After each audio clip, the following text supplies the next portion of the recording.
UPSC prelims 2025 में आपके सामने 3 स्टेटमेंट दिए थे और बताना था कौन सा सही है और कौन कैसे किसको एक्सप्लेन कर रहा है।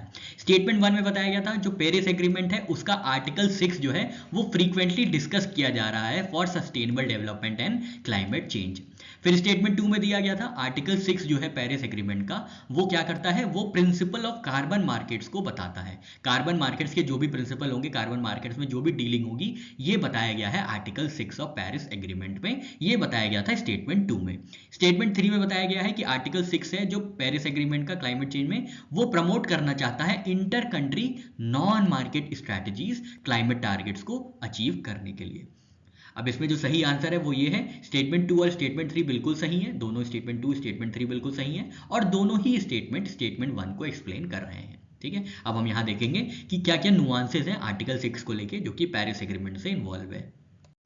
स्टेटमेंट 1 में बताया गया था आर्टिकल 6 जो है पेरिस एग्रीमेंट का वो फ्रीक्वेंटली डिस्कस किया जाता है क्योंकि आर्टिकल 6 जो है वो कॉम्प्लेक्स और डिबेटेड प्रोविजंस होल्ड करता है पेरिस एग्रीमेंट के। पेरिस एग्रीमेंट जब 2015 में फाइनलाइज हो गया था तब भी आर्टिकल 6 जो है प्रॉपरली फाइनलाइज नहीं हुआ था और इंप्लीमेंटेशन मैकेनिज्म्स उसके तब भी नेगोशिएट किए गए थे कॉप 24 में, कॉप 25, कॉप 26 और कॉप 27 में। आर्टिकल 6 के अंदर क्या बताया गया है कि कंट्रीज कैसे वॉलेंट्री कॉपरेशन कर सकती हैं to achieve their national determined contributions. अभी हम लोग और नुआंसेस देखेंगे आर्टिकल 6 के। अब आर्टिकल 6 क्यों नहीं इंप्लीमेंट किया गया था शुरुआत में, क्योंकि इसमें इश्यूज थे डबल काउंटिंग के, क्योटो क्लीन डेवलपमेंट क्रेडिट्स के, शेयर ऑफ प्रोसीड्स के, ह्यूमन राइट सेफगार्ड्स के और अलग अलग तरीके इश्यूज थे। तो आप इश्यूज को जाके पढ़िएगा।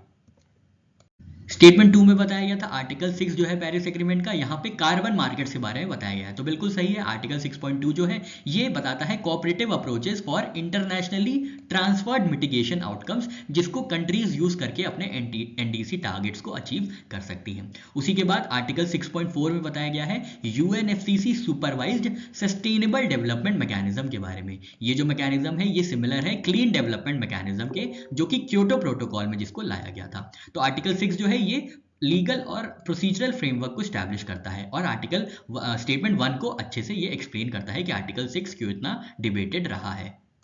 स्टेटमेंट 3 में बताया गया था आर्टिकल 6 जो है ये नॉन मार्केट स्ट्रेटजीज के बारे में बात करता है। तो आर्टिकल 6.8 जो है पेरिस एग्रीमेंट का, यहाँ पे नॉन मार्केट अप्रोचेस जैसे कि technology transfer, capacity building, climate finance और अडेप्टेशन कोऑपरेशन के बारे में बताया गया है, not relying on carbon credit training. तो यहाँ से आर्टिकल 6.8 से ये स्टेटमेंट 3 क्लियर हो जाता है और स्टेटमेंट 1 को ये अच्छे से एक्सप्लेन करता है कि आर्टिकल 6 इतना डिस्कस क्यों किया जाता है, क्योंकि कैपेसिटी बिल्डिंग की बात होती है, टेक्नोलॉजी ट्रांसफर की बात होती है, अडेप्टेशन कोऑपरेशन की बात होती है।